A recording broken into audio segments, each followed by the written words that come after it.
Welcome to Shift, everybody. If this is your first time here, we're so excited that you're with us. You can go ahead and scan this QR code, and if you fill out that Connect card, we'll send you some free Opus coffee.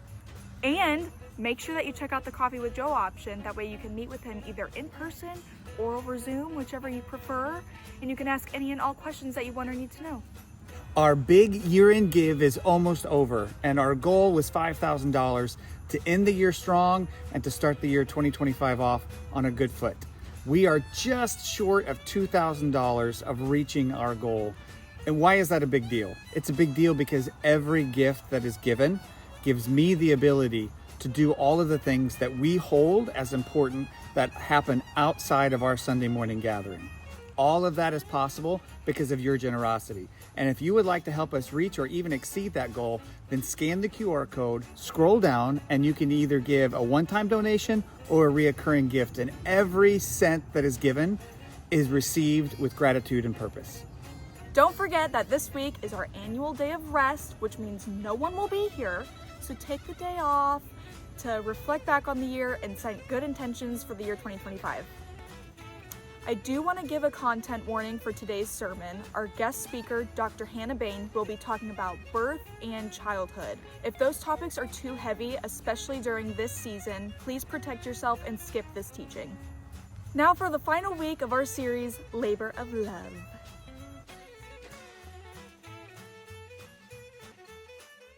Hi, Shift Church. My name is Hannah Bayne. I really miss the church. I attended Shift for several years prior to moving out of Florida, and I've really been missing the community. And Joe reached out to me to see if I might want to talk about this topic that I'm going to delve into. And I said yes, but it's also brought up a lot of just good memories and bittersweet feelings about not being part of the community down there anymore. Things are going good in Virginia, but I really miss the church. I miss the band. So it's kind of special to be sharing this virtual asynchronous moment with you all. It took me an embarrassingly long amount of time to unpack his message and try to think about like what it meant. How I have conceptualized our topic today is the embodiment of God, talking about what it was like for God to come and dwell among us in the form of Jesus. And honestly, I've been a Christian for a long time, and raised as a child in the church and then coming into my own faith and my own unpacking of the faith. But I don't know that I have spent a lot of time and energy really thinking about this. I think a lot of the time around Christmas time, my attention usually goes to Mary. I think part of that is because I have three kids now. I've always been pregnant at Christmas time with all three of them. They're all spring babies. So I've had this experience three times now where during the holiday season, we're talking about Mary, we're talking about being with child, we're singing the beautiful Christmas songs, and there's just a very like ethereal experience of being pregnant at that time, at this time of year.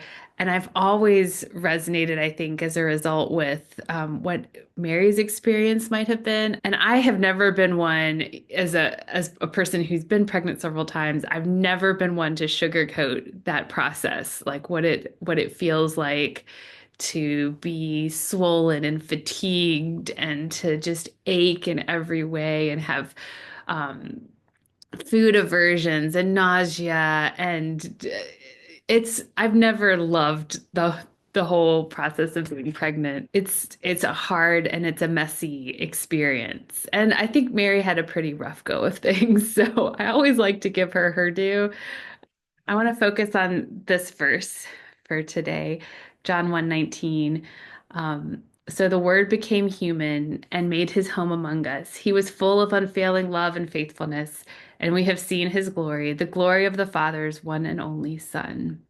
It doesn't always hit me as I read through the Christmas story each year and as we attend sermons and sing the songs, there's all the celebration, and rightly so. Um, it doesn't always hit me though how unlikely the whole thing is that we would even have God choose to come in the form of Christ, um, that we would even have an embodiment of God living among us. I was thinking about that a lot this week, and I was trying to do some searching online too, just to kind of see what others have said. I have some quotes that I'll sprinkle in later. When you think about it, I mean, God probably had many other ways to show us salvation and redemption. He didn't have to embody a human form in order to be part of that redemption process, but he did. It made me start thinking a little bit more about one of the things that I study. I'm a counselor and a counselor educator, so I do a lot of research around counseling things. And one of my areas of research that I'm most interested in is around empathy development. And there's lots of different theories about empathy, lots of different definitions of empathy. And one of the common sayings, I think, like colloquially, is that in order to empathize with someone, it's like walking a mile in their shoes. Like we actually step into their experience, their role in order to understand what they're going through. Or another question that comes up a lot in the empathy literature is, do you need to have experienced something similar to someone else in order to really understand their pain? And some people might say yes. In fact, when looking for a counselor, I think that can be sometimes a really important piece for people. They want to know, like, if you suffered with addictions, having someone who has lived some of that too, or dealing with loss. Does your counselor have any personal insight into that? Like, there's different facets of the human experience where we worry, like if someone has not walked through this, can they really fully understand what my reality is? And I personally, this isn't related to the sermon, I personally think that it is possible, but it requires a great deal of humility and curiosity to realize where you end and the other person begins, and to really fully listen, which is very difficult to do sometimes. Um, but anyway, there's all these like colloquial understandings of empathy as like a shared lived experience, or a perspective taking that can only happen if you're really like putting yourself into the shoes of another person. And for so long, I think that's how I've understood Christ, and his role was almost this like conduit to God. Of Christ would come and he would experience the hard things, and he would see how difficult it is to be human, and he would act then as an advocate for us to God, to say, I've talked to my kids about this before, and I think they understand this in some level of it's so much harder to judge when you know the struggle that someone's been through. And for so long, I've had my own theology, I think, around this idea of like Christ as God's empathy, basically. And it really wasn't until I started really delving into some of the things in preparation for this week that it hit me that, God doesn't need a conduit for empathy. Um, God, if we take the knowledge that God is all knowing, and that God knit us together in our mother's womb, that God formed us in his image, that we are fearfully and wonderfully made, that before a word is on our lips, God knows it completely. Like if we believe that theology, then we also need to, I think, believe that God already has bounds of empathy for our human condition, that he already understands completely the struggle that it can be to be human and the joys. But I think a lot of times we want to know that we are not alone in the struggle. So there goes my empathy theory, right? The thing that I've kind of like considered for so long. So then what was the point, right? Like, why? It seems like an awful lot to go through um, to come and be birthed in human form. And so actually I'm going to get back to this point in a second, but let's talk about that process for a second. Let's talk about the carrying and like the pregnancy and the birthing and the afterbirth experience. It is messy. It is fraught with challenges.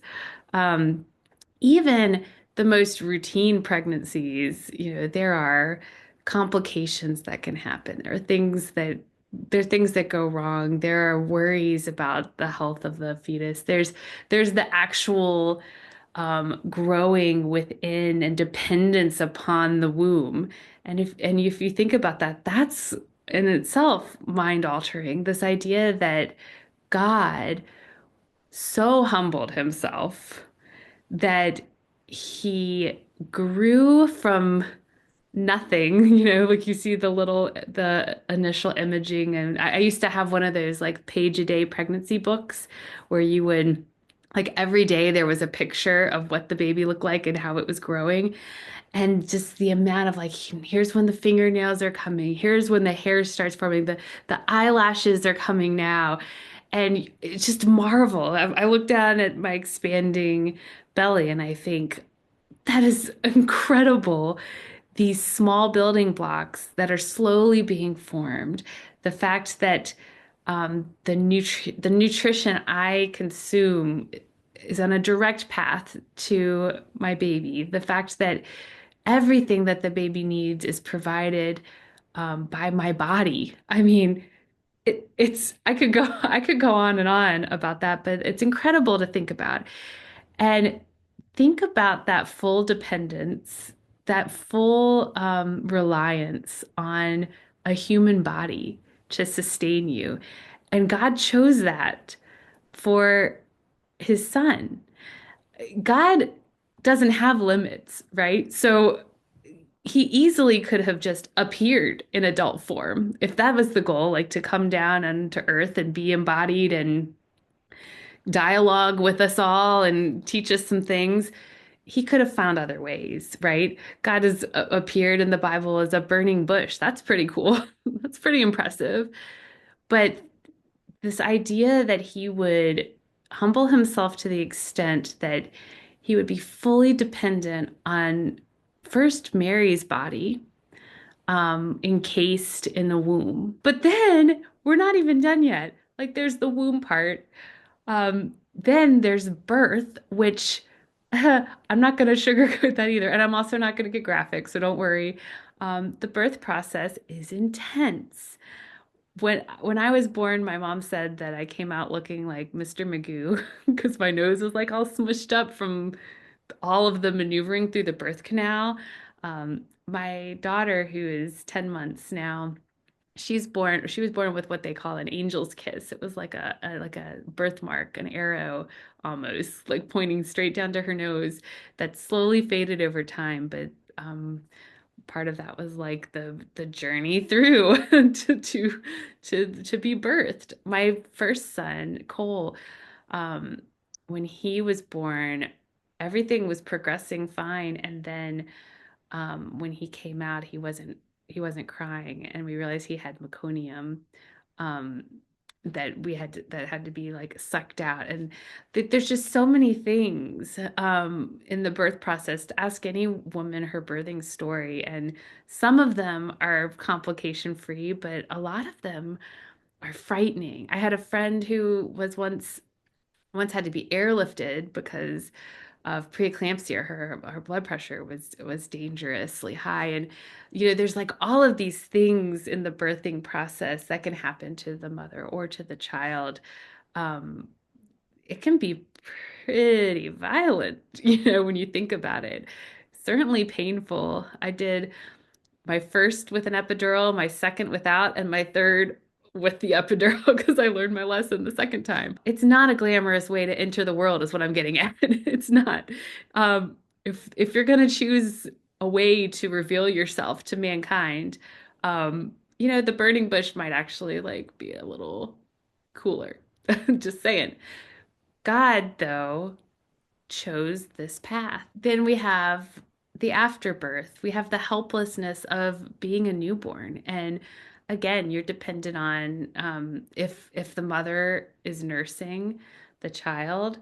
I've breastfed all three of my kids exclusively, and while that's been in many ways a very beautiful thing for me, you're completely like the child's completely dependent on you, and you can't just go and do something. You have to be there for when the child needs to nurse, and there's that dependency of the mother's milk or whatever the source of sustenance is, that when the baby cries, who is there to respond? Who is there to caretake? There's um, a huge amount of trust placed in sustaining this life from conception to birth to after, and that helplessness and vulnerability of infancy is something that I think the Bible kind of, because it's a story that spans so much time, it kind of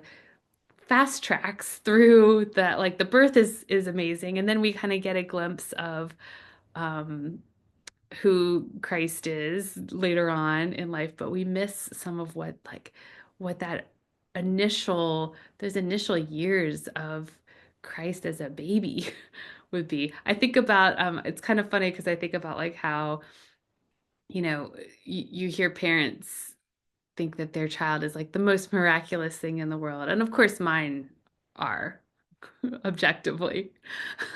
But can you imagine being married and being like, well, not to brag, but my child is the son of God. So, he's pretty special. She might, I don't know, maybe she didn't have a lot of friends. I'm not sure. But the what I'm getting at is this sense of God choosing to come in this form and be this vulnerable was a choice. And why would he do that? God is not to be found in some distant and abstract ethereal realm far removed from the messiness of human life. God is to be found through a generous embracing of our humanity and by entering more deeply into our human experience. This idea of God not being separate from the messiness of our lives, this idea of God sharing in the human experience. As far as empathy is concerned, God didn't need to find a conduit for empathy for us, but maybe we, as people, as humans, needed to feel empathized with. There's this theory to, or one of the theorists about empathy, Krux and Kharkov and Truex, long ago, were writing on what the distinction of true empathy is. And part of that is um, to use the language attuned to a client's experience, because this is all in my counselor world, so that the client feels empathized with. So the idea being that like you can, as a person, as a counselor or whatever, can feel like you're practicing empathy. But if you are not communicating it in a way that your client can receive it, then is it really empathy? And I've always felt like no, that's not true empathy. The effect of empathy is what we're going for. The impact of empathy. It's not so much did I accurately understand, but did the person who I'm speaking to feel understood? And that's the critical part of empathy. And so similarly here, I think that's to me that's the big missing piece in my as I've thought through it is, again, God already had the empathy, but how do we as human beings feel that empathy? How do we um, understand that God sees us and knows our plight and has wisdom in how to lead a human life, right? And so a big part of this is witnessing Christ beginning as we do in all the ways that we do as humans, being raised as we are raised. He had a family, he had siblings, he probably skinned his knee a few times when he fell. He had to learn to walk, he had to learn to talk. I would give anything to know what his first words were. Just think he had Mary probably worried about him and his safety and his growth. Um, was he on the growth charts? You know, she probably rocked him to sleep. He probably got sick. These mundane, seemingly mundane parts of life. These ways that we are so delicate and vulnerable. Christ lived through those things. We get to witness the fact that God incarnate came to earth to live in the human form, to live a human life. And we can learn then by his example in ways that maybe if God were to come in the burning bush, for example, um, there's the shock and the awe-filled experience of that, but it's so momentary. It's not relational. It's powerful. It shows God's power, but that wasn't what God in this instance was, I think, trying to communicate to us. Um, God was trying to communicate to us how to be in relationship to God and in relationship to one another. Those are some of the things that Jesus modeled throughout his life. So we see Jesus with friendships. We see Jesus with frustration, with anger. We see him tempted and resisting. We see him honoring God above all else. Um, we ultimately see him standing firm in who he is and what he believes, and we see him meet a violent end.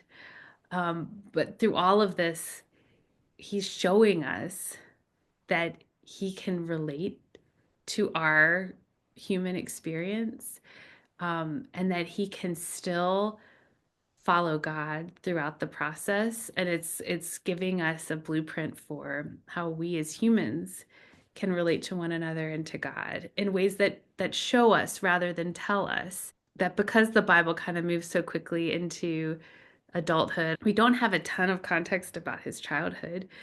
And it's almost like we blink and he's suddenly a man of integrity and a man like who is ready to take on his role. We miss what I think are some of the most important parts of the story, which is that, God was birthed and grew in a community and had a family and learned with others and played games and watched the seasons change and learned from human minds, and then integrated that with the godly wisdom and understood the limits of our understanding because he was learning alongside us. Um, and he was able to teach us how to live through a man's voice, through a human's voice. And that's really powerful in terms of us being able to listen and to feel understood. So this embodiment of God, it helps us embrace, I think, what it means to be human. It helps us acknowledge that God knows the struggles. And again, not from a space of how he didn't understand or know that before, but just that we can see an example of an embodied God living through really difficult moments and still being true to his faith and still giving us a way of living, a way of hope, but not sugarcoating it either. It wasn't like Christ was born with a silver spoon and into riches and lived a comfortable life and told us all to just to get along and kumbaya and all of this. Like there was struggle throughout. There was violence throughout. There were people who questioned him and who spoke ill of him and condemned him and betrayed him. And he, it's a story of struggle that God did not ever shy away from, even in his embodied state. And I think it's important that we engage with thinking about that at this time of year. Um, I was speaking to a friend earlier, actually right before this, as happenstance would have it, and um, we were talking about this and about how the holiday season is a really difficult time for many people. Um, People who are lonely, who don't have close family or friends around to share the time with, people who are grieving. Holidays are so rough for people who have recently or even many years ago have lost someone who used to be a really meaningful part of the holidays. It's a time when we have these movies and songs and traditions that suggest that it's a joyous time, a time to be celebrated, a time of warmth and love and happiness and all of that. And if that's your experience, then soak it up. It is wonderful. It can be a wonderful time of year. And yet, if it's not a wonderful time of year for you, if it's a time of struggle, if it's a time of strain and worry or grief or loss, this is, I think, a story that tells us God walks with us through the pain. God walks with us through struggle. God chose to do that. And through doing it, not only does he still understand, but we can be convinced of that understanding. We can be sure of it.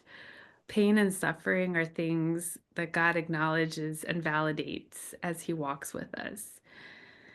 And if you don't have that happiness and joyfulness and togetherness of the holiday, this story reminds us that that's really not what it's about.